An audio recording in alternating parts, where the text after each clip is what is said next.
headliner game on Monday morning after week one. But it was a headliner game because the Colts absolutely dominated and demoralized the Dolphins. They beat them 33-8. Just the fact that the Colts won, Charles, is notable because they hadn't won in week one since 2013 when they beat the Oakland Raiders. They had the second longest week one winless streak in NFL history behind the Browns, who once went 17 seasons. So that in and of itself is a big deal. The fact that they scored on all 7 of their possessions with Daniel Jones at quarterback is bonkers. You hear a lot when it comes to NFL research that it's the first time it's happened since 91. When you ever hear that phrase, that's the way that means it's the research department saying that we don't have enough data to go beyond 91 to see the last time it happened. But as far back as we have the data, the Colts are the first team to score on every one of their possessions in a game since 1991. Charles, the Dolphins were outgained 255-43 at halftime. When we did our predictions for Yahoo last week, I picked them as the biggest disappointment of the season. They disappointed, and I know you're writing about that this week. Yeah, I mean, it's funny because I think someone scraped the data and they actually got it back to 78. Might even be someone's gonna have to check that number. But even better. I think it's been all the way back to 1978 since a team scored on every single possession. And I think what was interesting too when I looked at the Colts offense, they're running the ball. When we think of the good Colts teams, the good versions, the Chuck Paganos, like when they were playing well, they're running the ball.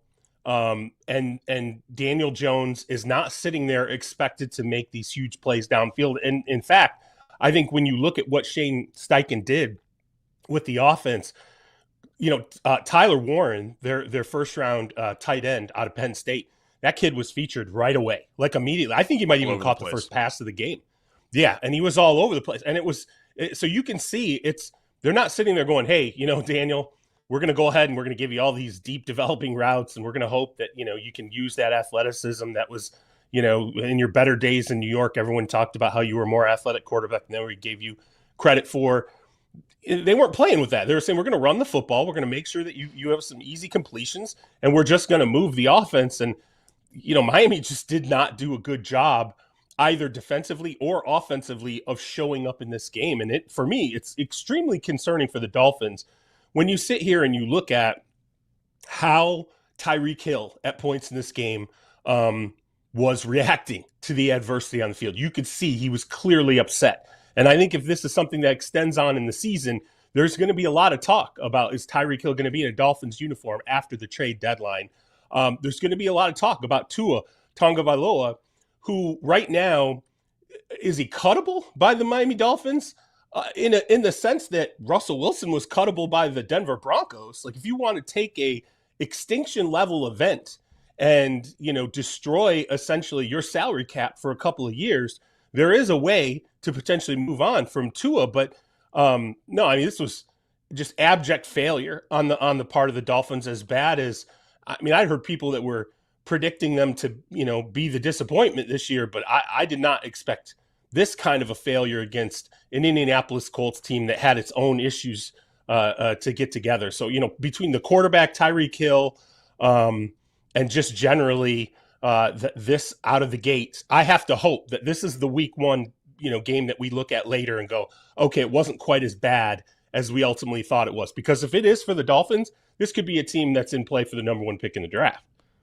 All right, so let's talk about Tua here. He had 3 giveaways in week 1. He had 2 picks, and he lost a fumble as well. This is his 3rd game with 3 or more giveaways since 2024, which is tied for the most in the NFL. There's an exchange on the podium that I want to play here after the game, in which, in essence, he's told in the question, you turn the ball over a lot sometimes. Were you pressing? Listen to this exchange. From your standpoint, why is it that when you do have turnovers, they happen in bunches? Do you think, is it you pressing, or? I wouldn't say I'm pressing. I would say it's part of the game. Like you you obviously don't want to turn it over. I thought that was a wild comment. That I turned the ball over in bunches. That's crazy. It just so happened that's what happened today. Like, it was what it was. We got to move forward from that. You know, can't make those same mistakes, and just move on from it. The first one to see.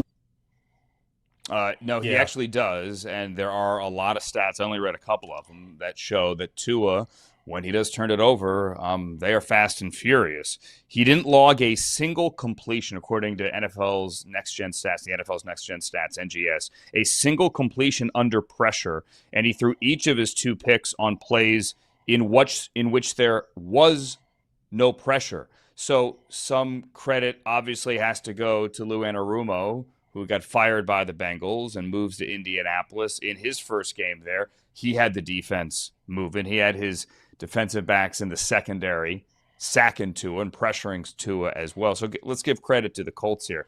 But I'm Charles. Look, I'm a big Tua fan. I am.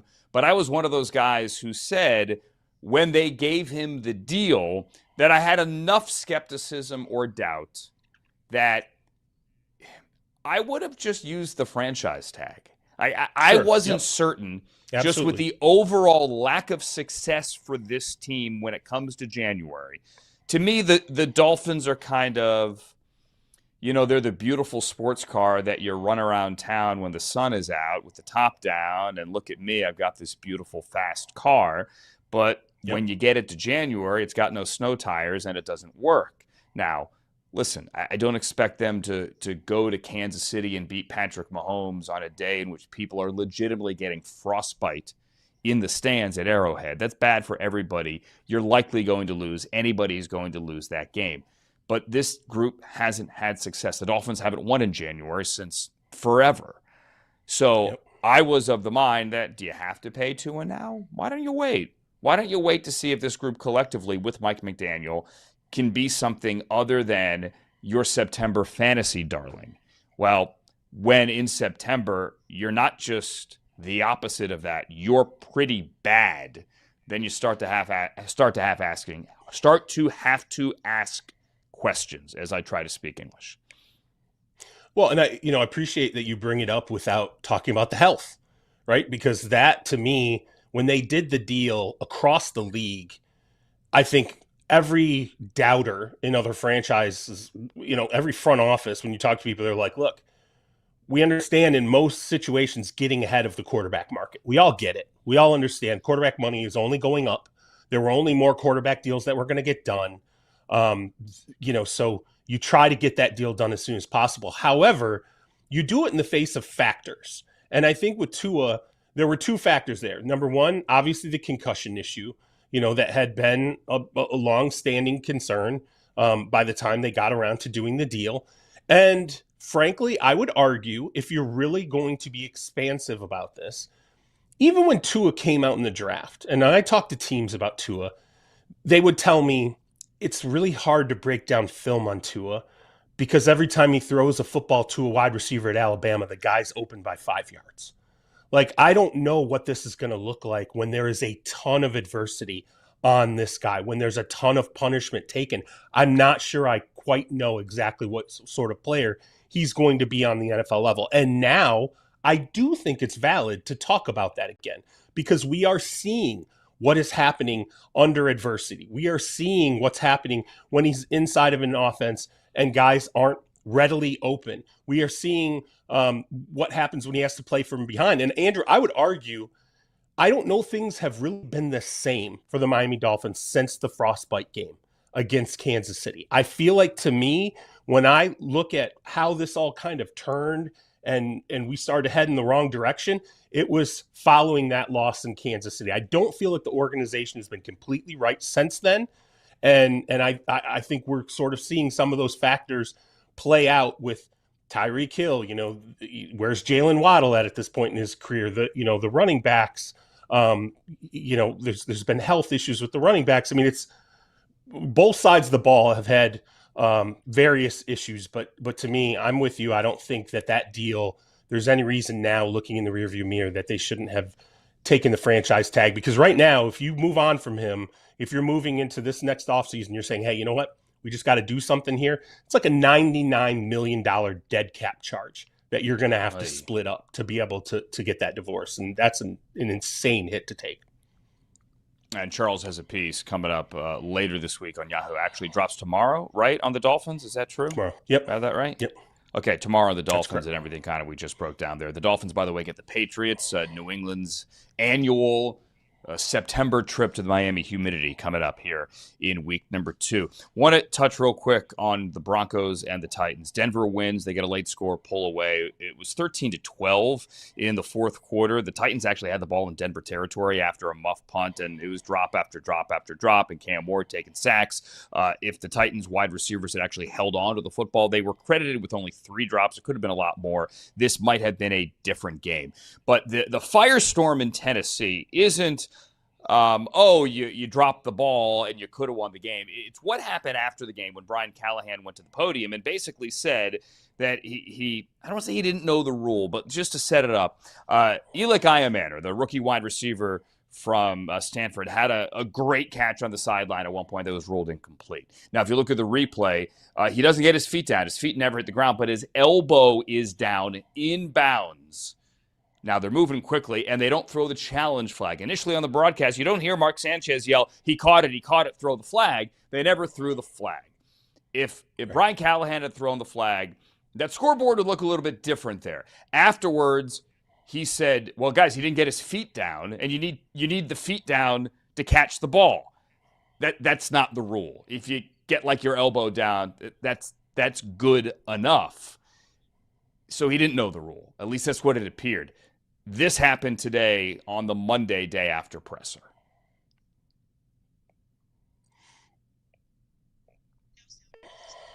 Okay, sorry, don't have the sound here. Apologize for that. Look, Andrew, it says that in the rundown, no sound here. Okay, well, look, I'll explain it. He went back and forth and Andrew, back it was forth. bad. And it was bad. It was bad. rough. Let me explain. It was awkward, okay? Let's put it that way. Callahan, to his credit, though, Charles came out and said, guys, listen, I got it wrong. I should have challenged it. I should have thrown the flag. Yep. And if I had thrown the flag, I think it would have been a catch, right? That is on me. And I apologize to the team today. And just when they make mistakes and we put them up on the board and say, you can't do this, that's a missed assignment, that's on me. So he owned it, okay? He owned it. But then the questions started coming. Well, did you not know the rule? Because after the game, it sure sounded like you didn't know the rule. And he said, guys, I know the rules. Okay, so did you misspeak? And he's trying to give the answer. And guys, listen, I'm owning it. It's on me. Well, you said yesterday that upstairs they called down to you and said it's not worth challenging. So did the guy upstairs not know the rule? And this just went back and forth, Charles. And he finally had to say, I know the rules. I made a mistake. But it was uncomfortable.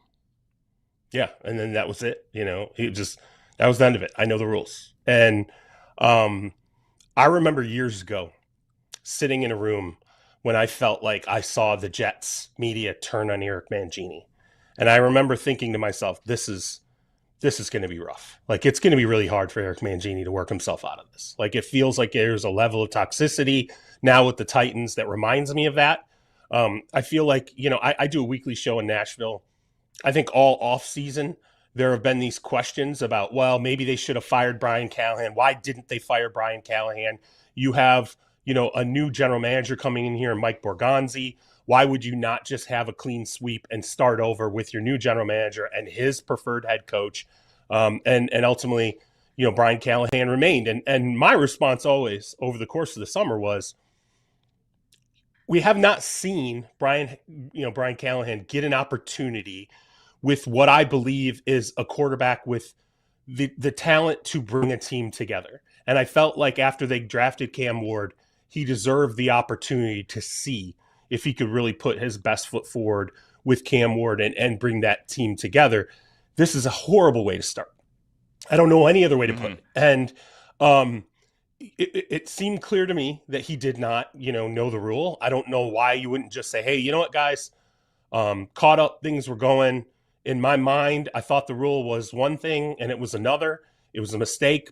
We can recover from this. Let's look at the positives. We just played a Broncos team that everybody and their mother was telling us is going to win the AFC West, is going to be the, dark horse Super Bowl pick for some people. Sean Payton's out there saying, the defense is through the roof. Bo Nix can be one of the best quarterbacks in the league in the next 2 years.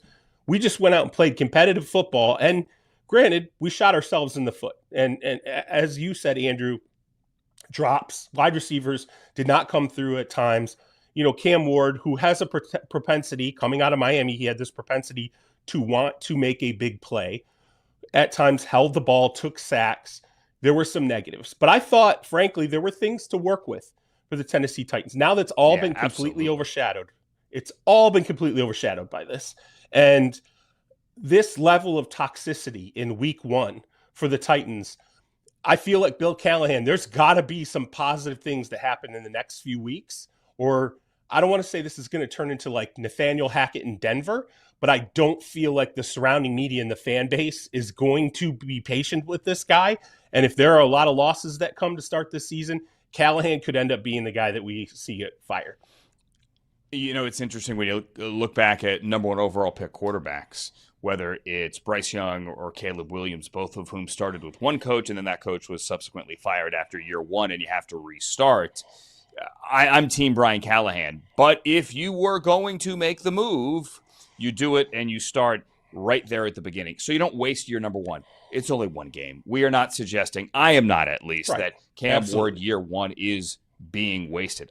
I believe in Brian Callahan. I truly, truly do. You just can already see, though, down the road, if this were to happen, the narrative being, well, why didn't you just do it when you drafted the guy? Or before you draft the guy, that's how the process would work, and then set the kid up for success. I am not nearly as frustrated as Cam Ward's father, who was in the stands yesterday, and they kept cutting to him like, oh, that's Cam Ward's dad after another drop pass late in the game. Yeah. Just like staring at the floor, probably saying serenity now. I am not that frustrated, but if you're a Titans fan, and you are, I totally, totally get it. You're probably also frustrated in San Francisco if you're a Niner fan or if you work in the building. Coming up next on Inside Coverage, we have injury updates late on a Monday evening here, or early in the evening, but getting closer to kickoff on Monday Night Football from San Francisco, because all the pieces are in pieces, seemingly, already in Santa Clara. Charles Robinson, Andrew Siciliano, the here and now, Inside Coverage on Yahoo.